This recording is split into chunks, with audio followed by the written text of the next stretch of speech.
Hi, I just went down the pool slide going sideways and water entered my brain. Andras.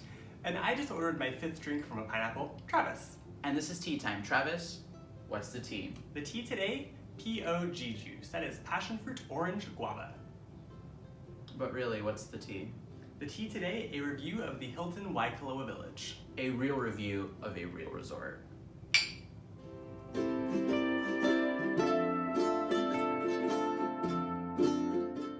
So we decided to take a little island getaway and visit Hawaii. We're staying at the Hilton Waikoloa Village, and we thought we'd let you guys know a little bit about it. So here's what you can expect, the pros and cons of staying at this resort. They totally didn't pay us, although they should. Hilton, call my people. And here we go. Enjoy the ride.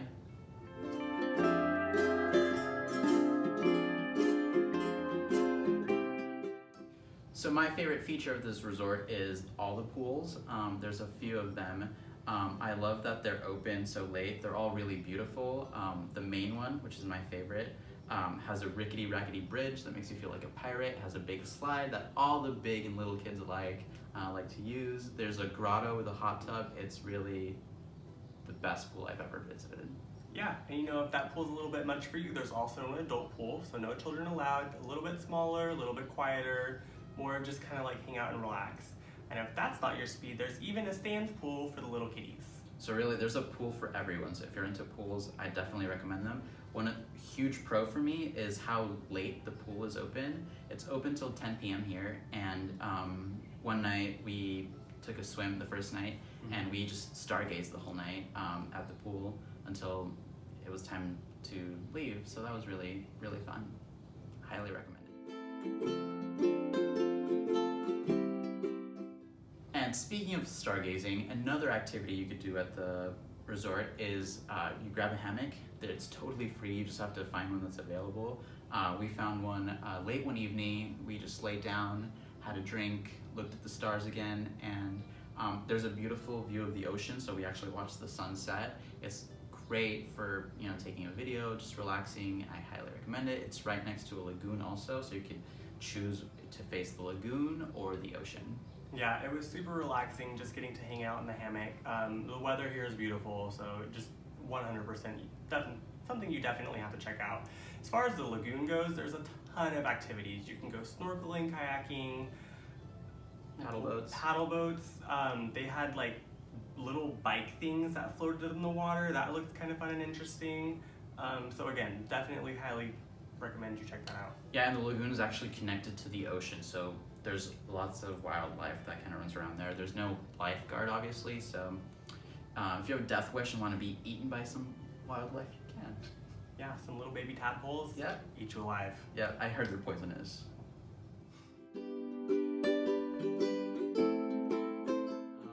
Another thing you can check out at the resort is a little Dolphin Lake.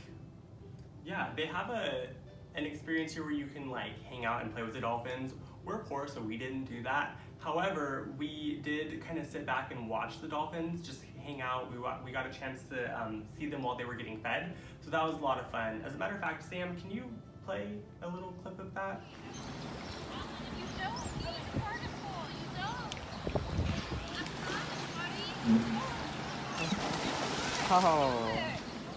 Thanks, Sam. So if you're broke like us, the dolphins are always there, I think. Yeah, they were there. We saw them one night, and we were like, oh, we have to come back during the daytime so we can see them better. Yeah, so they're feeding them. They're doing tricks. So it's really neat. Some of them, make noises. They're really cute. So if you do have the money, pay for the experience. You can swim with them. I saw people making out with the dolphins. If that's what you're into. Don't do that. One thing is that service is kind of hit or miss. Yeah, we've had some experiences where the people are just completely friendly, the nicest, so helpful, and then we've had some people who are just not happy to be at work and just overall kind of unfriendly. Yeah, so we really noticed the contrast. People were either really friendly or dismissive, and overall some of them were kind of rude. So watch out for that. everybody here is on island time, so service isn't the fastest. We went to a couple restaurants at the resort, and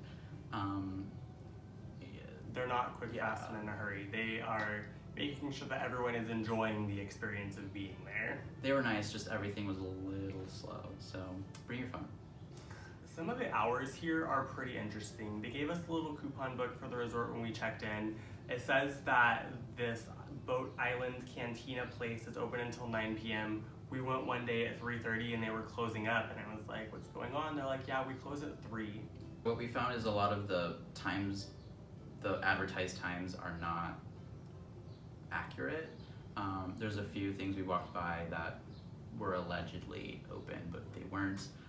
But the pool is open, so that's where we spent most of our nights. The pool is open, but the water slide closes at 5. Like, The place is pretty pricey, so taking into consideration how much you're paying for everything, and the fact that the service is hit or miss, that's kind of a con overall.